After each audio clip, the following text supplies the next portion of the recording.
ഇപ്പോൾ നിങ്ങൾ iPhone 15 മേടിച്ചിട്ടുണ്ടെങ്കിൽ ഫോണിൽ ആദ്യം ചെയ്യേണ്ട കുറച്ച് കാര്യങ്ങളെക്കുറിച്ചിട്ടാണ് ഈ ഒരു വീഡിയോയിൽ നമ്മൾ പറയാൻ പോകുന്നത്. ആദ്യം തന്നെ ശ്രദ്ധിക്കേണ്ട ഒരു കാര്യം എന്താ വെച്ചാൽ സംഭവം ഈ ഫോണിന് നല്ല പ്രൊട്ടക്ഷനും കാര്യങ്ങളൊക്കെ വരുന്നുണ്ട്. ഫ്രണ്ടിൽ നല്ല ഗ്ലാസും കാര്യങ്ങളൊക്കെ തന്നെയാണ് കൊടുത്തിരിക്കുന്നത്. എന്നാലും ഒരു ടാമ്പേർഡ് ഗ്ലാസ് ഒട്ടിക്കുക, അതുപോലെ തന്നെ നല്ലൊരു കേസും കൂടി മേടിച്ചിടുക. അപ്പോൾ എത്ര പ്രൊട്ടക്ഷൻ ഉണ്ട് എന്ന് പറഞ്ഞാലും ഇതുപോലുള്ള കാര്യങ്ങളൊക്കെ ചെയ്തു വെക്കുന്നത് തന്നെയായിരിക്കും ബെറ്റർ. ഇനി സെറ്റിങ്സിൻ്റെ കാര്യത്തിൽ കുറേ കാര്യങ്ങളുണ്ട്. ഇപ്പോൾ ഫോൺ നമ്മൾ യൂസ് ചെയ്യുമ്പോൾ നമ്മൾ ഫസ്റ്റ് ആപ്പിൾ ഐ ഡിയും കാര്യങ്ങളൊക്കെ ക്രിയേറ്റ് ചെയ്യണം. അപ്പം ആപ്പിൾ ഐ ഡിയുടെ കാര്യത്തിൽ പലപ്പോഴും പലരുടെയും കാര്യത്തിൽ സംഭവിക്കുന്ന ഒരു കാര്യം എന്താ വെച്ചാൽ അവർ ഷോപ്പിൽ നിന്നായിരിക്കും ഫോൺ എടുക്കുക. ഷോപ്പിലുള്ള ആൾക്കാർ ഒരു ആപ്പിൾ ഐ ഡി ക്രിയേറ്റ് ചെയ്ത് കൊടുക്കും, പാസ്വേഡ് എൻ്റർ ചെയ്യാൻ പറയും. ആ ഒരു ടൈമിൽ ഏതെങ്കിലും ഒരു പാസ്വേഡ് എൻ്റർ ചെയ്യും, പിന്നെ ആ പാസ്വേഡ് ചിലപ്പം ഓർത്തിരുന്നോളണം എന്നില്ല. അപ്പം ആപ്പിൾ ഐ ഡിയുടെ കാര്യത്തിൽ ഇമ്പോർട്ടൻ്റ് ആയിട്ട് ശ്രദ്ധിക്കേണ്ട കാര്യം പാസ്വേഡ് നിങ്ങൾ മറന്നു പോകരുത്. പാസ്വേഡ് നിർബന്ധമായിട്ടും ഓർത്തിരിക്കണം. പാസ്വേഡ് പിന്നീട് ആവശ്യം വരുന്നതായിരിക്കും. ഇപ്പം ഞാൻ പാസ്വേഡ് മറന്നു പോകാതിരിക്കാൻ ചെയ്യുന്ന ഒരു കാര്യം എന്താ വെച്ചാൽ ഇപ്പം നമ്മൾ ആപ്പ് സ്റ്റോറിൽ പോയിട്ട് എന്തെങ്കിലുമൊക്കെ ആപ്സ് ഡൗൺലോഡ് ചെയ്യണമെന്നുണ്ടെങ്കിൽ ഒന്നുകിൽ ഫേസ് ഐ ഡി വെച്ചിട്ട് കൺഫേം ചെയ്യണം, അല്ലാന്നുണ്ടെങ്കിൽ പാസ്വേഡ് വെച്ച് കൺഫേം ചെയ്യണം. ഞാൻ പലപ്പോഴും ഫേസ് ഐ ഡിക്ക് പകരം പാസ്വേഡ് യൂസ് ചെയ്യും. അപ്പം ഇടയ്ക്കിടയ്ക്ക് യൂസ് ചെയ്യുമ്പോൾ ആ ഒരു പാസ്വേഡ് മറന്നു പോകാതിരിക്കും. ഇനി നിങ്ങൾ ആപ്പിൾ ഐ ഡി ക്രിയേറ്റ് ചെയ്തിട്ടില്ല, ഷോപ്പിൽ നിന്ന് എടുത്തതല്ല, ഇപ്പോൾ ഓൺലൈനിൽ നിന്നൊക്കെ എടുത്തതാണെന്നുണ്ടെങ്കിൽ ഫസ്റ്റ് ചെയ്യേണ്ട കാര്യം ആപ്പിൾ ഐ ഡി ക്രിയേറ്റ് ചെയ്യുക എന്നുള്ളതാണ്. അതിന് വേണ്ടിയിട്ട് സെറ്റിങ്സിൽ പോവുക. സെറ്റിങ്സിൽ പോയാൽ നമുക്ക് ഫസ്റ്റ് പേജിൽ തന്നെ ഇവിടെ മുകളിൽ ആപ്പിൾ ഐ ഡി ക്രിയേറ്റ് ചെയ്യാനുള്ള ഓപ്ഷൻ വരുന്നതായിരിക്കും. അതിൽ ക്ലിക്ക് ചെയ്യുക. അതിൽ ക്ലിക്ക് ചെയ്തിട്ട് email I D, phone number ഇതുപോലുള്ള കാര്യങ്ങളൊക്കെ കൊടുത്തിട്ട് ആപ്പിൾ ഐ ഡി ക്രിയേറ്റ് ചെയ്യുക. അപ്പം ആ ഒരു ടൈമിൽ തന്നെ നമ്മളോട് ഫേസ് ഐ ഡിയും കാര്യങ്ങളൊക്കെ സെറ്റ് ചെയ്യാൻ പറയുന്നതായിരിക്കും. അപ്പോൾ ഫേസ് ഐ ഡിയുടെ കാര്യത്തിൽ സെറ്റിങ്സിൽ face I D and passcode എന്നുള്ള ഒരു ഓപ്ഷൻ വരുന്നുണ്ട്. ഇവിടെ നമുക്ക് കുറച്ച് ഓപ്ഷൻസ് കാണാൻ പറ്റുന്നതായിരിക്കും. ഈ കാര്യങ്ങളൊക്കെ ഓൺ ആക്കിയിടാൻ പ്രത്യേകം ശ്രദ്ധിക്കുക. ഇപ്പം ഐട്യൂൺസ്, ആപ്പ് സ്റ്റോറിൽ നിന്നൊക്കെ എന്തെങ്കിലുമൊക്കെ പർച്ചേസ് ചെയ്യണമെന്നുണ്ടെങ്കിൽ ഫേസ് ഐ ഡി വേണം എന്നുള്ള രീതിയിൽ തന്നെ സെറ്റ് ചെയ്യുക. അതേപോലെ തന്നെ ഫേസ് ഐ ഡിയുടെ കാര്യത്തിൽ face I D with mask എന്നുള്ള ഓപ്ഷൻ ഉണ്ട്. ഇപ്പോൾ ചില ആൾക്കാർ മാസ്ക് ഒക്കെ യൂസ് ചെയ്യുന്നുണ്ടാവും. അങ്ങനെയാണെന്നുണ്ടെങ്കിൽ അതും കൂടി ഓണാക്കി വെക്കുക. അപ്പോൾ മാസ്ക് വെച്ചാലും നമ്മളെ തിരിച്ചറിയുന്നതായിരിക്കും. അതുപോലെ തന്നെ മീശയും താടിയൊക്കെയുള്ള ആൾക്കാർ ക്ലീൻ ചെയ്യുകയാണെന്നുണ്ടെങ്കിൽ ഒരു ആൾട്ടർനേറ്റീവ് അപ്പിയറൻസ് എന്നുള്ളതും സെറ്റ് ചെയ്യാവുന്നതാണ്. പിന്നെ ഇവിടെ താഴെ രണ്ട് ഓപ്ഷൻസ് ഉണ്ട്, require attention for face I D, അതുപോലെ തന്നെ അറ്റൻഷൻ അവെയർ ഫീച്ചർ. ഇത് രണ്ടും ഓണാക്കിയിടാൻ ശ്രദ്ധിക്കുക, ഓഫാക്കിയിടാതിരിക്കുക. കാരണം എന്താണെന്ന് വെച്ചാൽ ഇപ്പോൾ ആരെങ്കിലും നമ്മുടെ നേരെ ഫോൺ പിടിക്കുകയാണെന്നുണ്ടെങ്കിൽ അത്ര പെട്ടെന്ന് ഫോൺ ഓപ്പൺ ആയിക്കൊള്ളണം എന്നില്ല. അപ്പോൾ നമ്മൾ ഒരു അറ്റൻഷൻ കൊടുത്താൽ മാത്രമേ ഫോൺ ഓൺ ആവുള്ളൂ, അല്ലെങ്കിൽ എന്തെങ്കിലുമൊക്കെ ഫീച്ചർ വർക്ക് ചെയ്യുള്ളൂ.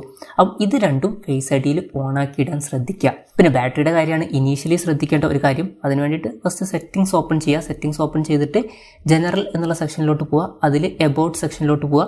താഴത്തോട്ട് സ്ക്രോൾ ചെയ്യുന്ന സമയത്ത് ഇവിടെ സൈക്കിൾ കൗണ്ട് എന്നുള്ള ഓപ്ഷൻ കാണാൻ പറ്റും. സംഭവം എന്ന് വെച്ചാൽ ബാറ്ററി എത്ര പ്രാവശ്യം ചാർജ് ചെയ്തു എന്നുള്ള കാര്യങ്ങളൊക്കെയാണ്. അപ്പം അത് വളരെ കുറവാണെന്നുള്ള കാര്യം ഉറപ്പ് വരുത്തുക. അപ്പം പുതിയ ഫോണാണെന്നുണ്ടെങ്കിൽ 0 ഒക്കെ ആയിരിക്കും കാണിക്കുക. 1-2 പ്രാവശ്യമൊക്കെ ചാർജ് ചെയ്തിട്ടുള്ളൂ എന്നുണ്ടെങ്കിൽ അതേ കാണിക്കുള്ളൂ. പിന്നെ ഫസ്റ്റ് യൂസ് ചെയ്ത മാസവും അതുപോലെ തന്നെ കൊല്ലവും ഇവിടെ കൊടുത്തിട്ടുണ്ട്, അതും ശ്രദ്ധിക്കുക. പിന്നെ ബാറ്ററിയുടെ കാര്യത്തിൽ വേറെ കാര്യങ്ങൾ എന്താണെന്ന് വെച്ചാൽ സെറ്റിങ്സിൽ പോകുമ്പോൾ ബാറ്ററി എന്നുള്ള ഓപ്ഷൻ നമുക്ക് കാണാൻ പറ്റും. അതിൽ ക്ലിക്ക് ചെയ്യുക. ഇപ്പോൾ ഡിഫാൾട്ടായിട്ട് ഇവിടെ നമുക്ക് ബാറ്ററിയുടെ പെർസെൻറ്റേജും കാര്യങ്ങളൊന്നും കാണാൻ പറ്റില്ല. അപ്പം ബാറ്ററിയുടെ പെർസെൻറ്റേജും കാര്യങ്ങളൊക്കെ അവിടെ വേണമെന്നുണ്ടെങ്കിൽ ഇത് ഓണാക്കി വെക്കുക. പിന്നെ ബാറ്ററി ഹെൽത്ത് ആൻഡ് ചാർജിങ് എന്നുള്ള ഓപ്ഷൻ ഉണ്ട്. മാക്സിമം കപ്പാസിറ്റി 100% അല്ലേ എന്നുള്ളത് ഉറപ്പ് വരുത്തുക. പുതിയ ഫോണാണെന്നുണ്ടെങ്കിൽ അതങ്ങനെ ആയിരിക്കും. പിന്നെ ചാർജിങ് ഒപ്റ്റിമൈസേഷൻ എന്നുള്ളൊരു ഓപ്ഷൻ ഉണ്ട്. അതിൽ ക്ലിക്ക് ചെയ്യുക. അതിൽ ക്ലിക്ക് ചെയ്താൽ നൺ എന്നുള്ളതിൽ വെക്കാതിരിക്കുക, അതാണ് നല്ലത്. കാരണം നൺ എന്നുള്ളതിൽ വെക്കുകയാണെന്നുണ്ടെങ്കിൽ ബാറ്ററി ലൈഫ് കുറയാൻ ചാൻസ് ഉണ്ട്. ഏറ്റവും ബെറ്റർ ഒപ്റ്റിമൈസ്ഡ് ബാറ്ററി ചാർജിങ്ങിൽ വെക്കുക എന്നുള്ളതാണ്. അല്ലാന്നുണ്ടെങ്കിൽ 80% ലിമിറ്റിലും വെക്കാവുന്നതാണ്. അപ്പം 80% ലിമിറ്റിൽ വെക്കുകയാണെന്നുണ്ടെങ്കിൽ 100% ചാർജ് ആവില്ല. അപ്പം അതിൽ രണ്ടിൽ ഏതെങ്കിലും ഒന്ന് വെക്കുക. ഞാൻ ഒപ്റ്റിമൈസ്ഡിൽ വെക്കുകയാണ്. പിന്നെ കോൺടാക്ട്സിൻ്റെ കാര്യം പറയുകയാണെന്നുണ്ടെങ്കിൽ ഇപ്പം നമ്മൾ ആദ്യം ചെയ്യേണ്ട ഒരു കാര്യം എന്ന് പറഞ്ഞാൽ നമ്മുടെ സിമ്മിലുള്ള കോൺടാക്ട്സ് ഒക്കെ ഇതിലോട്ട് മാറ്റുക എന്നുള്ളതാണ്.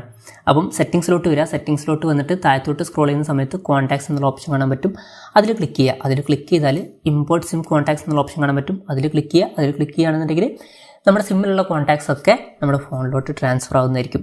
പിന്നെ ആപ്പിളിൻ്റെ iOS 17 പുതിയൊരു ഫീച്ചറും കാര്യങ്ങളൊക്കെ വന്നിട്ടുണ്ട്. ഇപ്പോൾ നമുക്ക് കോൺടാക്ട് പോസ്റ്റേഴ്സ് ഒക്കെ സെറ്റ് ചെയ്യാവുന്നതാണ്. ഇപ്പോൾ നമ്മൾ വേറെ ഐഫോണുള്ള ഒരാളെ വിളിക്കുകയാണെന്നുണ്ടെങ്കിൽ അവരുടെ ഫോണിൽ നമ്മുടെ ഫോട്ടോയും കാര്യങ്ങളൊക്കെ ഫുൾ സ്ക്രീനിൽ കാണാൻ പറ്റും. ആ ഫോട്ടോ ഏതാണെന്നുള്ള കാര്യമൊക്കെ നമുക്ക് സെറ്റ് ചെയ്യാൻ പറ്റും. അതെങ്ങനെ സെറ്റ് ചെയ്യാന്ന് വെച്ചാൽ കോൺടാക്റ്റിലോട്ട് പോവുക. കോൺടാക്റ്റിലോട്ട് പോയിട്ട് ഇവിടെ താഴെ കോൺടാക്ട്സ് എന്നുള്ള ഓപ്ഷൻ കാണാൻ പറ്റും. അതിൽ ക്ലിക്ക് ചെയ്യുക. ക്ലിക്ക് ചെയ്തിട്ട് ഈ ഒരു പേരിൽ ക്ലിക്ക് ചെയ്യുക. ക്ലിക്ക് ചെയ്താൽ ഇവിടെ എഡിറ്റ് ബട്ടൺ കാണാൻ പറ്റും മുകളിൽ. അതിൽ ക്ലിക്ക് ചെയ്യുക. അതിൽ ക്ലിക്ക് ചെയ്തിട്ട് എഡിറ്റ് എന്നുള്ള ഓപ്ഷനിൽ ക്ലിക്ക് ചെയ്യുക. എന്നിട്ട് വേണമെന്നുണ്ടെങ്കിൽ പുതിയത് ഒന്ന് സെറ്റ് ചെയ്യാവുന്നതാണ്. അപ്പോൾ നമുക്ക് വേണമെന്നുണ്ടെങ്കിൽ ഗാലറിയിൽ പോയിട്ട് നമ്മുടെ ഫോട്ടോയും കാര്യങ്ങളൊക്കെ ഇതിൽ സെറ്റ് ചെയ്ത് വെക്കാവുന്നതാണ്. അപ്പം ഇവിടെ ഫോട്ടോ എന്നുള്ള ഓപ്ഷൻ ഉണ്ട്. ഗാലറിയിൽ നല്ലൊരു ഫോട്ടോ സെലക്ട് ചെയ്ത് വെക്കുക. ഇപ്പം ഞാൻ ജസ്റ്റ് ഒരു ഇമോജി സെലക്ട് ചെയ്യാണ്. എന്തായാലും അത് കഴിഞ്ഞാൽ ഡൺ എന്നുള്ള ബട്ടൺ കാണാൻ പറ്റും. അതിൽ ക്ലിക്ക് ചെയ്യുക. ഇപ്പോൾ ഞാൻ ഐഫോണിലുള്ള ഒരാളെ വിളിക്കുകയാണെന്നുണ്ടെങ്കിൽ അവർക്ക് അവരുടെ ഫോണിൽ ഇതുപോലെ ആയിരിക്കും റിങ് ചെയ്യുമ്പം കാണിക്കുക. എന്തായാലും അത് കഴിഞ്ഞിട്ട് കണ്ടിന്യൂ എന്നുള്ളതിൽ ക്ലിക്ക് ചെയ്യുക. പിന്നെ കോൺടാക്റ്റ് ഫോട്ടോ കൊടുക്കാനും പറയുന്നുണ്ട്. അപ്പോൾ ആ കാര്യങ്ങളൊക്കെ ഒന്ന് സെറ്റ് ചെയ്ത് വെക്കുക. ഇൻട്രസ്റ്റിംഗ് ആയിട്ടുള്ള ഒരു കാര്യമാണ്. പിന്നെ ഹോം സ്ക്രീൻ സെറ്റ് ചെയ്യാനുള്ള കാര്യങ്ങളാണ്. ഇപ്പം ഹോം സ്ക്രീൻ സെറ്റ് ചെയ്യാനാണെന്നുണ്ടെങ്കിൽ പണ്ടത്തെ പോലെയല്ല, ഇപ്പം വിഡ്ജറ്റ്സ് ഒക്കെ ആഡ് ചെയ്യാവുന്നതാണ്. ഇപ്പം നിങ്ങൾക്ക് ഇതിൽ നിന്ന് ഏതെങ്കിലുമൊക്കെ ആപ്പുകൾ ഒഴിവാക്കണമെന്നുണ്ടെങ്കിൽ ജസ്റ്റ് ഇവിടെ ലോങ് പ്രസ് ചെയ്ത് പിടിക്കുക. ഇപ്പോൾ ലോങ് പ്രസ് ചെയ്ത് പിടിക്കുകയാണെന്നുണ്ടെങ്കിൽ നമുക്ക് പല ആപ്പുകളുടെയും സൈഡിലായിട്ട് മൈനസ് എന്നുള്ളത് കാണാൻ പറ്റും. ഏതെങ്കിലുമൊക്കെ ആപ്പുകൾ ഒഴിവാക്കണമെന്നുണ്ടെങ്കിൽ അതിൽ ക്ലിക്ക് ചെയ്താൽ മതി. ആ ഒരു ആപ്പ് ഇവിടുന്ന് റിമൂവ് ആവുന്നതായിരിക്കും. അൺഇൻസ്റ്റാൾ അല്ല, ഇവിടുന്ന് റിമൂവ് ആവുന്നതായിരിക്കും. അൺഇൻസ്റ്റാൾ ചെയ്യണമെന്നുണ്ടെങ്കിൽ അതിനുള്ള ഓപ്ഷനും ഉണ്ട്. ഇതിൽ ക്ലിക്ക് ചെയ്യുകയാണെന്നുണ്ടെങ്കിൽ ഡിലീറ്റ് ആപ്പ് എന്നുള്ള ഓപ്ഷൻ വരുന്നുണ്ട്.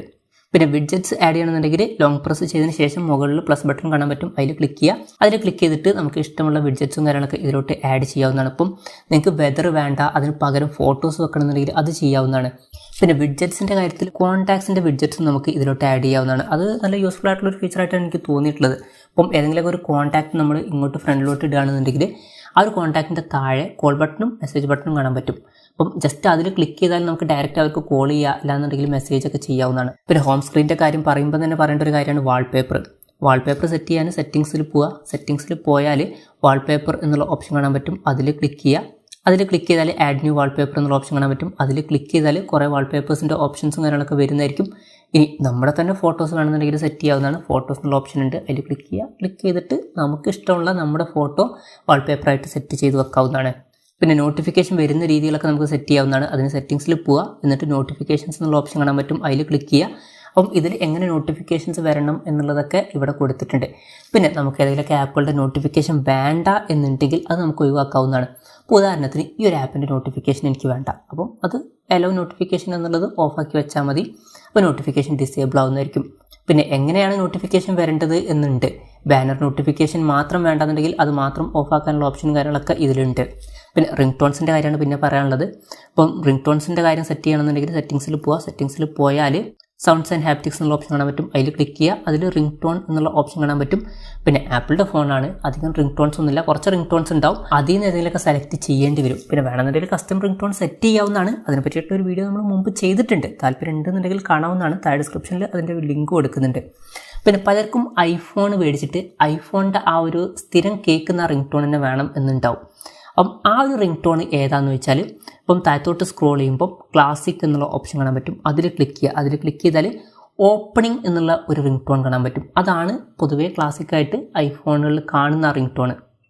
പിന്നെ നിങ്ങളുടെ ആപ്പിൾ ഐഡിയിൽ ഫൈൻഡ് മൈ എന്നുള്ള ഒരു ഓപ്ഷൻ കാണാൻ പറ്റും. അതിൽ ക്ലിക്ക് ചെയ്യുക. അതിൽ ഫൈൻഡ് മൈ ഐഫോൺ എന്നുള്ള ഓപ്ഷൻ ഓൺ അല്ലേ എന്നുള്ള കാര്യം ഒന്ന് ശ്രദ്ധിക്കുക. ഡിഫാൾട്ടായിട്ട് ഇത് ഓണായിട്ടായിരിക്കും കിടക്കുന്നുണ്ടാവുക, എന്നാലും ഒന്നുകൂടി ശ്രദ്ധിക്കുക. കാരണം വളരെ യൂസ്ഫുൾ ആയിട്ടുള്ളൊരു ഫീച്ചറാണ്. അപ്പോൾ നിങ്ങളുടെ ഫോൺ കളഞ്ഞു പോയാൽ ഇതുവഴി നമുക്ക് പെട്ടെന്ന് കണ്ടുപിടിക്കാവുന്നതാണ്. അപ്പം അത് ഓൺ അല്ലേ എന്നുള്ള കാര്യം ഒന്ന് ഉറപ്പ് വരുത്തുക. പിന്നെ സാധാരണ ഫോണുകൾ നമ്മൾ കുറച്ച് നേരം യൂസ് ചെയ്തിട്ടില്ല എന്നുണ്ടെങ്കിൽ അത് ഓട്ടോമാറ്റിക്കായിട്ട് ലോക്ക് ആവുന്നതായിരിക്കും. അപ്പം ആ ഒരു ടൈമും കാര്യങ്ങളൊക്കെ നമുക്ക് വേണമെന്നുണ്ടെങ്കിൽ സെറ്റ് ചെയ്യാവുന്നതാണ്. അപ്പം അത് സെറ്റ് ചെയ്യാൻ ചെയ്യേണ്ട കാര്യം എന്താ വെച്ചാൽ സെറ്റിങ്സിൽ പോവുക. സെറ്റിങ്സിൽ പോയിട്ട് ഡിസ്പ്ലേ ആൻഡ് ബ്രൈറ്റ്നസ് എന്നുള്ള ഓപ്ഷൻ സെലക്ട് ചെയ്യുക. അതിൽ ഓട്ടോ ലോക്ക് എന്നുള്ള ഓപ്ഷൻ ഉണ്ട്. ചിലപ്പോൾ ഡിഫാൾട്ടായിട്ട് 30 സെക്കൻഡ് ആയിരിക്കും കിടക്കുന്നുണ്ടാവുക. വേണമെന്നുണ്ടെങ്കിൽ നമുക്ക് കൂട്ടാവുന്നതാണ്. അപ്പോൾ ഞാൻ പ്രിഫർ ചെയ്യുന്നത് 3 മിനിറ്റാണ്. അപ്പോൾ നിങ്ങളുടെ പ്രിഫറൻസ് എങ്ങനെയാണെന്ന് വെച്ചാൽ അതിനനുസരിച്ചിട്ട് സെറ്റ് ചെയ്യുക. പിന്നെ ഇതിൽ വേറെയും കുറച്ച് കാര്യങ്ങളുണ്ട് ഈ ഒരു ഡിസ്പ്ലേ ആൻഡ് ബ്രൈറ്റ്നസ്സിൽ. അപ്പോൾ നിങ്ങൾക്ക് ഡാർക്ക് മോഡ് വേണമെന്നുണ്ടെങ്കിൽ അത് സെറ്റ് ചെയ്യാം. അല്ല ലൈറ്റ് മോഡാണ് വേണ്ടതെന്നുണ്ടെങ്കിൽ അതാക്കാം. അല്ല ഓട്ടോമാറ്റിക്കലി സെറ്റ് ചെയ്യണമെന്നുണ്ടെങ്കിൽ അങ്ങനെയും ചെയ്യാം. പിന്നെ ടെക്സ്റ്റ് സൈസും കാര്യങ്ങളൊക്കെ നമുക്ക് അഡ്ജസ്റ്റ് ചെയ്യാനുള്ള ഓപ്ഷൻ ഇവിടെ ഉണ്ട്. പിന്നെ ടെക്സ്റ്റ് ബോൾഡ് ആക്കണമെന്നുണ്ടെങ്കിൽ അതിനുള്ള ഓപ്ഷൻ ഉണ്ട്. പിന്നെ ട്രൂ ടോൺ എന്നുള്ള ഒരു ഫീച്ചർ ഇതിൽ കിടക്കുന്നുണ്ട്. ചിലപ്പം ഇത് ഓൺ ആയിട്ടായിരിക്കും കിടക്കുന്നുണ്ടാവുക. സംഭവം എന്താണെന്ന് വെച്ചാൽ ഇപ്പം നമ്മുടെ ചുറ്റുമുള്ള ലൈറ്റിനനുസരിച്ചിട്ട് ഈ ഒരു ഫോണിൻ്റെ കളറും കാര്യങ്ങളൊക്കെ ചെറുതായിട്ട് ചേഞ്ച് ആവുന്നതായിരിക്കും. അപ്പം ഞാൻ അധികം പ്രിഫർ ചെയ്യുന്നില്ല. കാരണം എന്താ വെച്ചാൽ ചില സമയത്ത് ഒരു റെഡിഷ് കളറിലോട്ട് പോകുന്നതായിരിക്കും. അപ്പോൾ അത് ഓഫ് ആക്കി ഇടുകയാണെന്നുണ്ടെങ്കിൽ എല്ലാ ടൈമിലും ഒരേ ഒരു കളറിലായിരിക്കും കാണുക. ഓണാക്കി ഇടുന്നതായിരിക്കും കുറച്ചും കൂടി നല്ലത്. എന്തായാലും നിങ്ങളുടെ താല്പര്യത്തിനനുസരിച്ചിട്ട് അതൊന്ന് സെറ്റ് ചെയ്യുക. പിന്നെ റൈസ് ടു വേക്ക് എന്നുള്ള ഫീച്ചർ ഓണാക്കി ഇടുന്നതാണ് നല്ലത്. കാരണം എന്താ വെച്ചാൽ ഇപ്പോൾ നമ്മൾ ഫോൺ ജസ്റ്റ് ഒന്ന് പൊക്കി പിടിക്കുമ്പോൾ തന്നെ സ്ക്രീൻ ഓൺ ആവുന്നതായിരിക്കും. പിന്നെ നമ്മൾ ഫോൺ ആദ്യമായിട്ട് യൂസ് ചെയ്യുമ്പം എന്തെങ്കിലുമൊക്കെ ടൈപ്പ് ചെയ്യുകയാണെന്നുണ്ടെങ്കിൽ ആ ഒരു വൈബ്രേഷൻ എഫക്റ്റ് ചിലപ്പോൾ നിങ്ങൾക്ക് കിട്ടുന്നുണ്ടാവില്ല. അപ്പം സംഭവം എന്താണെന്ന് വെച്ചാൽ ഇതിൽ വൈബ്രേഷൻ്റെ എഫക്റ്റും കാര്യങ്ങളൊക്കെ ഉണ്ട്. പക്ഷേ ഡിഫാൾട്ടായിട്ട് അത് ഓഫായിട്ടായിരിക്കും കിടക്കുന്നുണ്ടാവുക. അപ്പം ആ ഒരു ഹാപ്റ്റിക് ഫീഡ്ബാക്ക് വേണം എന്നുണ്ടെങ്കിൽ നിങ്ങൾ സെറ്റിങ്സിൽ പോയി ഓൺ ആക്കണം. അതിന് സെറ്റിങ്സിൽ പോവുക. സെറ്റിങ്സിൽ പോയതിന് ശേഷം സൗണ്ട്സ് ആൻഡ് ഹാപ്റ്റിക്സ് എന്നുള്ള ഓപ്ഷൻ എടുക്കുക. അതിൽ ക്ലിക്ക് ചെയ്താൽ കീബോർഡ് ഫീഡ്ബാക്ക് എന്നുള്ള ഓപ്ഷൻ കാണാൻ പറ്റും. അതിൽ ക്ലിക്ക് ചെയ്യുക. അതിൽ ക്ലിക്ക് ചെയ്താൽ സൗണ്ട്സ് എന്നുള്ളത് ഓൺ ആയിട്ടായിരിക്കും കിടക്കുന്നുണ്ടാവുക. ഹാപ്റ്റിക് എന്നുള്ളത് ഡിഫാൾട്ടായിട്ട് ഓഫ് ആയിട്ടായിരിക്കും കിടക്കുന്നുണ്ടാവുക. അത് ഓണാക്കുക. അത് ഓണാക്കുകയാണെന്നുണ്ടെങ്കിൽ അതിനുശേഷം ടൈപ്പ് ചെയ്യുമ്പം നമുക്ക് നല്ല വൈബ്രേഷൻ എഫക്റ്റും കാര്യങ്ങളൊക്കെ കിട്ടുന്നതായിരിക്കും. ബാറ്ററി കുറച്ചും കൂടി കൺസ്യൂം ആവുന്നതായിരിക്കും. പക്ഷെ എന്നാലും ആ ഒരു നല്ല ഫീലും കാര്യങ്ങളൊക്കെ നമുക്ക് കിട്ടും. പിന്നെ നമ്മൾ ഈ ഒരു റൈറ്റ് സൈഡിൽ നിന്ന് താഴത്തോട്ട് സ്ക്രോൾ ചെയ്യുകയാണെന്നുണ്ടെങ്കിൽ കൺട്രോൾ സെൻറ്റർ എന്നുള്ള സെക്ഷൻ നമുക്ക് കാണാൻ പറ്റും. ഇപ്പം ഇവിടെ നമുക്ക് കസ്റ്റമൈസ് ചെയ്യാവുന്നതാണ്. ഇപ്പോൾ ഡിഫാൾട്ടായിട്ട് കുറച്ച് കാര്യങ്ങളൊക്കെ ഇവിടെ വരുന്നതായിരിക്കും. ഇപ്പം എൻ്റെ കേസിൽ സ്ക്രീൻ റെക്കോർഡർ എന്നുള്ള കാര്യം ഇമ്പോർട്ടൻ്റ് ആയിട്ടുള്ള ഒരു കാര്യമാണ്. അപ്പോൾ ഞാൻ സ്ക്രീൻ റെക്കോർഡറൊക്കെ ഇവിടെ ആഡ് ചെയ്തിട്ടുണ്ട്. അതെങ്ങനെ ആഡ് ചെയ്യാമെന്ന് വെച്ചാൽ സെറ്റിങ്സിൽ പോവാം. സെറ്റിങ്സിൽ പോയാൽ കൺട്രോൾ സെൻറ്റർ എന്നുള്ള ഓപ്ഷൻ കാണാൻ പറ്റും. അതിൽ ക്ലിക്ക് ചെയ്യുക. അതിൽ ക്ലിക്ക് ചെയ്താൽ ഇവിടെ നമുക്ക് കുറേ ഓപ്ഷൻസ് കാണാൻ പറ്റും. ഇപ്പം ഇതിൽ ഏതെങ്കിലുമൊക്കെ കൺട്രോൾ സെൻറ്ററിലോട്ട് ആഡ് ചെയ്യണമെന്നുണ്ടെങ്കിൽ ജസ്റ്റ് ആ ഒരു പ്ലസ് ബട്ടണിൽ ക്ലിക്ക് ചെയ്താൽ മതി, അത് കൺട്രോൾ സെൻറ്ററിലോട്ട് ആഡ് ആവുന്നതായിരിക്കും. ഇനി ഇവിടെ ഉള്ളത് ഏതെങ്കിലുമൊക്കെ ഒഴിവാക്കണമെന്നുണ്ടെങ്കിൽ ഈ ഒരു മൈനസ് ബട്ടണിൽ ക്ലിക്ക് ചെയ്താൽ മതി, അത് ഒഴിവാക്കുന്നതായിരിക്കും. എന്തായാലും ഈ ഒരു കൺട്രോൾ സെൻറ്റർ നിങ്ങളുടെ ഇഷ്ടത്തിനനുസരിച്ചിട്ട് നിങ്ങളുടെ ആവശ്യമുള്ള ആപ്പുകൾക്ക് അനുസരിച്ചിട്ട് ഒന്ന് സെറ്റ് ചെയ്ത് വെക്കുക. പിന്നെ ഇതുപോലെ വേറൊരു ഷോർട്ട് കട്ടും കൂടിയുണ്ട്. ഇപ്പോൾ സെറ്റിങ്സിൽ വന്നിട്ട് ആക്സസിബിലിറ്റി എന്നുള്ള ഓപ്ഷൻ ഓപ്പൺ ചെയ്താൽ ടച്ച് എന്നുള്ളൊരു ഓപ്ഷൻ കാണാൻ പറ്റും. അതിൽ ക്ലിക്ക് ചെയ്യുക. അതിൽ ക്ലിക്ക് ചെയ്താൽ താഴത്തോട്ട് സ്ക്രോൾ ചെയ്യുമ്പോൾ ബാക്ക് ടാപ്പ് എന്നുള്ളൊരു ഓപ്ഷൻ കാണാൻ പറ്റും. അതിൽ ക്ലിക്ക് ചെയ്യുക. അതിൽ 2 ഓപ്ഷൻസ് ഉണ്ട്. ഒന്ന് ഡബിൾ ടാപ്പും ഒന്ന് ട്രിപ്പിൾ ടാപ്പും. സംഭവം എന്താണെന്ന് വെച്ചാൽ ഇപ്പം നമ്മൾ ഫോണിൻ്റെ ബാക്കിൽ ഡബിൾ ടാപ്പ് ചെയ്യുകയാണെന്നുണ്ടെങ്കിൽ ഈ ഫോൺ സ്ക്രീൻഷോട്ട് എടുക്കുന്നതായിരിക്കും. ഇപ്പം ഞാൻ ഡബിൾ ടാപ്പ് ചെയ്യുകയാണ്, അപ്പം ഈ ഫോണിൽ സ്ക്രീൻഷോട്ട് ക്ലിക്കായിട്ടുണ്ട്. സംഭവം എന്താണെന്ന് വെച്ചാൽ ഇവിടെ ഞാൻ ഡബിൾ ടാപ്പ് എന്നുള്ളതിൽ സ്ക്രീൻഷോട്ടാണ് സെറ്റ് ചെയ്തിരിക്കുന്നത്. നിങ്ങൾക്ക് ഇവിടെ ക്ലിക്ക് ചെയ്ത് നോക്കിയാൽ കുറേ ഓപ്ഷൻസ് കാണാൻ പറ്റും. ജസ്റ്റ് സ്ക്രീൻഷോട്ട് മാത്രമല്ല, നിങ്ങൾക്ക് ഇഷ്ടമുള്ള കാര്യം സെറ്റ് ചെയ്ത് വെക്കാവുന്നതാണ്. ഇപ്പോൾ ട്രിപ്പിൾ ടാപ്പിൻ്റെ കാര്യത്തിൽ ഞാൻ ഫ്ലാഷ് ലൈറ്റാണ് സെറ്റ് ചെയ്തിരിക്കുന്നത്. ഞാൻ 3 പ്രാവശ്യം ഇങ്ങനെ ഫോണിൻ്റെ ബാക്കിൽ ടച്ച് ചെയ്യുകയാണെന്നുണ്ടെങ്കിൽ ഫ്ലാഷ് ഓൺ ആവുന്നതായിരിക്കും. അപ്പം ഇങ്ങനെയുള്ളൊരു ഷോർട്ട് കട്ട് നിങ്ങൾക്ക് സെറ്റ് ചെയ്യാവുന്നതാണ്. പിന്നെ ഈ ഒരു ആക്സസിബിലിറ്റി എന്നുള്ള സെക്ഷനിൽ തന്നെ അസിസ്റ്റീവ് ടച്ച് എന്നുള്ളൊരു ഓപ്ഷൻ ഉണ്ട്. അത് വേണമെന്നുണ്ടെങ്കിൽ ഓണാക്കി വെക്കാവുന്നതാണ്. സംഭവം എന്ന് വെച്ചാൽ ഇതുപോലുള്ളൊരു ബട്ടൺ വരുന്നതായിരിക്കും. ഇപ്പം ഹോം ബട്ടന് പകരം യൂസ് ചെയ്യുന്നതാണ്. ഇപ്പം ഇതിൽ ക്ലിക്ക് ചെയ്താൽ കുറേ ഓപ്ഷൻസ് ഉണ്ട്. ഇപ്പം കൺട്രോൾ സെൻറ്റർ, ഹോം, ഇതുപോലെ കുറേ ഓപ്ഷൻസ് ഉണ്ട്. ഇപ്പം ഹോമിലോട്ട് പോകണമെന്നുണ്ടെങ്കിൽ ജസ്റ്റ് ഇതിൽ ക്ലിക്ക് ചെയ്താൽ മതി, ഹോമിലോട്ട് പോകുന്നതായിരിക്കും. ഇനി കൺട്രോൾ സെൻറ്റർ ആക്സ് ചെയ്യണമെന്നുണ്ടെങ്കിൽ ഇതിൽ ക്ലിക്ക് ചെയ്താൽ മതി, കൺട്രോൾ സെൻറ്റർ ഓപ്പൺ ആവുന്നതായിരിക്കും. അപ്പോൾ നിങ്ങൾക്ക് വേണമെന്നുണ്ടെങ്കിൽ ഇത് യൂസ് ചെയ്യാവുന്നതാണ്. ഇപ്പോൾ ഞാൻ ഓഫാക്കി വെക്കുകയാണ്, ഞാൻ അധികം യൂസ് ചെയ്യില്ല. പക്ഷേ പല ആൾക്കാരും ഐഫോൺസിൽ ഇത് യൂസ് ചെയ്യുന്നത് കണ്ടിട്ടുണ്ട്. പിന്നെ സെറ്റിങ്സിലോട്ട് വന്നാൽ സ്റ്റാൻഡ് ബൈ എന്നുള്ള ഒരു ഫീച്ചർ കാണാൻ പറ്റും. സംഭവം എന്ന് വെച്ചാൽ ഇപ്പോൾ നമ്മൾ ഐഫോൺ ചാർജ് ചെയ്ത് വെക്കുകയാണെന്ന് വിചാരിക്കാം. ചാർജ് ചെയ്തതിന് ശേഷം ഇങ്ങനെ ചെരിച്ചിട്ട് ഫോൺ എവിടെയെങ്കിലുമൊക്കെ ചാരി വെക്കുകയാണെന്നുണ്ടെങ്കിൽ നമ്മുടെ ഫോൺ ഒരു സ്മാർട്ട് ക്ലോക്കായിട്ട് ആക്ട് ചെയ്യുന്നതായിരിക്കും. അപ്പം ആ ഒരു ഫീച്ചർ വേണം എന്നുണ്ടെങ്കിൽ നമുക്ക് ഇത് ഓണാക്കി വെക്കാം. അല്ല വേണ്ടാന്നുണ്ടെങ്കിൽ അത് ഓഫാക്കി വെക്കുന്നതായിരിക്കും നല്ലത്. വെറുതെ ഓണാക്കി വെക്കണം എന്നില്ല. പലരും ഫോൺ സ്മാർട്ട് ക്ലോക്ക് പോലെ യൂസ് ചെയ്തോളണം എന്നില്ല. പിന്നെ സെറ്റിങ്സിൽ എമർജൻസി SOS എന്നുള്ളൊരു ഓപ്ഷൻ ഉണ്ട്. അതിൽ ക്ലിക്ക് ചെയ്യുക. അതിൽ ക്ലിക്ക് ചെയ്താൽ കോൾ ആഫ്റ്റർ സീരിയസ് ക്രാഷ് എന്നുള്ള ഒരു ഓപ്ഷൻ ഉണ്ട്. അത് ഓൺ ആണ് എന്നുള്ള കാര്യം ഉറപ്പ് വരുത്തുക. ഡിഫോൾട്ടായിട്ട് ഓൺ ആയിട്ടായിരിക്കും കിടക്കുന്നുണ്ടാവുക. എന്തായാലും അത് ഓൺ ആണെന്നുള്ള കാര്യം ഉറപ്പ് വരുത്തുക. സംഭവം എന്താണെന്ന് വെച്ചാൽ ഇപ്പോൾ നമുക്ക് എന്തെങ്കിലുമൊക്കെ ആക്സിഡൻറ്റ് പറ്റുകയാണെന്നുണ്ടെങ്കിൽ എമർജൻസി കോളിലോട്ട് ഓട്ടോമാറ്റിക്കായിട്ട് കണക്റ്റ് ആവുന്നതായിരിക്കും. പിന്നെ ക്യാമറയുടെ കാര്യത്തിൽ കുറച്ച് കാര്യങ്ങൾ ശ്രദ്ധിക്കാനുണ്ട്.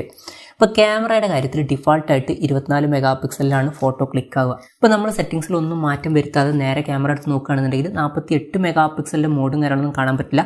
ഇതിൽ 48 മെഗാ പിക്സലിൻ്റെ ക്യാമറ ഒക്കെ വരുന്നുണ്ട്. അതിന് സെറ്റിങ്സിലും കാര്യങ്ങളൊക്കെ ചെറിയ ചേഞ്ചസും കാര്യങ്ങളൊക്കെ വരുത്തണം. ഇപ്പോൾ ക്യാമറയുടെ സെറ്റിങ്സിൻ്റെ കാര്യം പറയുകയാണെന്നുണ്ടെങ്കിൽ സെറ്റിങ്സിൽ പോവുക. സെറ്റിങ്സിൽ പോയാൽ ക്യാമറ എന്നുള്ള ഓപ്ഷൻ കാണാൻ പറ്റും. അത് സെലക്ട് ചെയ്യുക. അത് സെലക്ട് ചെയ്താൽ ഫസ്റ്റ് നമുക്ക് ഡിഫോൾട്ടായിട്ടുള്ള റെസൊല്യൂഷൻ കാര്യങ്ങളൊക്കെ സെറ്റ് ചെയ്യാനുള്ള ഓപ്ഷൻ കാണാൻ പറ്റും.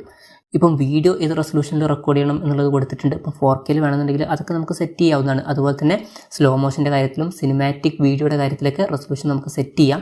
അത് കഴിഞ്ഞിട്ട് താഴെ ഫോർമാറ്റ്സ് എന്നുള്ള ഒരു ഓപ്ഷൻ ഉണ്ട്. അതിൽ ക്ലിക്ക് ചെയ്യുക. അതിൽ ക്ലിക്ക് ചെയ്താൽ നമുക്ക് ഇവിടെ ഫോട്ടോ മോഡ് എന്നുള്ള ഓപ്ഷൻ കാണാൻ പറ്റും. അതിൽ ക്ലിക്ക് ചെയ്യുക. അതിൽ ക്ലിക്ക് ചെയ്താൽ 2 ഓപ്ഷൻസ് ഉണ്ട്. 12 മെഗാ പിക്സലും 24 മെഗാ പിക്സലും. ഇപ്പോൾ ഡിഫോൾട്ടായിട്ട് 24 മെഗാ പിക്സലാണ് കിടക്കുന്നത്. അതായത് 24 മെഗാ പിക്സലിലായിരിക്കും ഫോട്ടോ ക്ലിക്ക് ചെയ്യുക. ഈ 12 മെഗാ പിക്സൽ ആക്കണമെന്നുണ്ടെങ്കിൽ അങ്ങനെ നമുക്ക് ആക്കാവുന്നതാണ്. പിന്നെ പ്രത്യേകം ശ്രദ്ധിക്കേണ്ട കാര്യം റെസൊല്യൂഷൻ കൺട്രോൾ എന്നുള്ള ഓപ്ഷനാണ്. അത് ഡിഫോൾട്ടായിട്ട് ഓഫായിട്ടായിരിക്കും കിടക്കുന്നുണ്ടാവുക. അത് നമ്മൾ ഓൺ ആക്കി വെക്കണം. എന്നാൽ മാത്രമാണ് നമുക്ക് 48 മെഗാ പിക്സലിൻ്റെ റെസൊല്യൂഷനിൽ ഫോട്ടോ എടുക്കാൻ പറ്റുള്ളൂ. അതിനുശേഷം ക്യാമറയിലോട്ട് വന്നാൽ നമുക്ക് ഇവിടെ മുകളിൽ ഇങ്ങനൊരു ഓപ്ഷൻ കാണാൻ പറ്റും, HEIF മാക്സ്. ഇത് ഓൺ ആക്കിയാൽ 48 മെഗാ പിക്സലിൻ്റെ റെസൊല്യൂഷനിലായിരിക്കും ഫോട്ടോ ക്ലിക്ക് ആവുക. പിന്നെ നമ്മൾ സെറ്റിങ്സിൽ പോയാൽ ആപ്പിൾ IDയുടെ താഴെയായിട്ട് സർവീസ് ഇൻക്ലൂഡഡ് വിത്ത് പർച്ചേസ് എന്നുള്ളൊരു ഓപ്ഷൻ കാണാൻ പറ്റും. അതിൽ ക്ലിക്ക് ചെയ്യുക. ഇപ്പം നമ്മൾ പുതിയൊരു ആപ്പിളിൻ്റെ ഫോൺ മേടിക്കുമ്പോൾ 3 മാസത്തേക്ക് ആപ്പിൾ TV+ഉം അതുപോലെ തന്നെ 6 മാസത്തേക്ക് ആപ്പിൾ മ്യൂസിക്കും പിന്നെ 3 മാസത്തേക്ക് ആപ്പിൾ ആർക്കേഡും ഫ്രീ ആയിട്ട് ലഭിക്കുന്നതായിരിക്കും. ഇതിനൊക്കെ സബ്സ്ക്രിപ്ഷൻ ഉണ്ട്. വേണമെന്നുണ്ടെങ്കിൽ അത് നിങ്ങൾക്ക് അവൈൽ ചെയ്യാവുന്നതാണ്. പിന്നെ ഇതിന് വാലിഡിറ്റിയും കാര്യങ്ങളൊക്കെ ഉണ്ട്. അതിന് മുമ്പായിട്ട് തന്നെ അവൈൽ ചെയ്യാൻ ശ്രമിക്കുക. അപ്പം എന്തായാലും ഫ്രീ ആയിട്ട് കിട്ടുന്നതാണ്. അപ്പം അതും എടുക്കുക. അപ്പം ഇതൊക്കെയാണ് ഐഫോൺ 15 ഇനീഷ്യലി ചെയ്യേണ്ട കുറച്ച് കാര്യങ്ങൾ. ഈ ഒരു വീഡിയോ നിങ്ങൾക്ക് യൂസ്ഫുൾ ആയി എന്ന് വിചാരിക്കുന്നു. അതുപോലെ തന്നെ ഞാൻ എന്തെങ്കിലും കാര്യങ്ങൾ വിട്ടുപോയിട്ടുണ്ടോ എന്നുള്ള കാര്യം കൂടി ജസ്റ്റ് ഒന്ന് കമൻറ്റ് ചെയ്യുക. കമൻറ്റ് ബോക്സും കൂടി ഒന്ന് ചെക്ക് ചെയ്യുക. അവ ചെയ്യേണ്ട വേറെ എന്തെങ്കിലും കാര്യങ്ങളുണ്ടോ എന്നുള്ള കാര്യം കൂടി ഒന്ന് മനസ്സിലാക്കി വെക്കുക.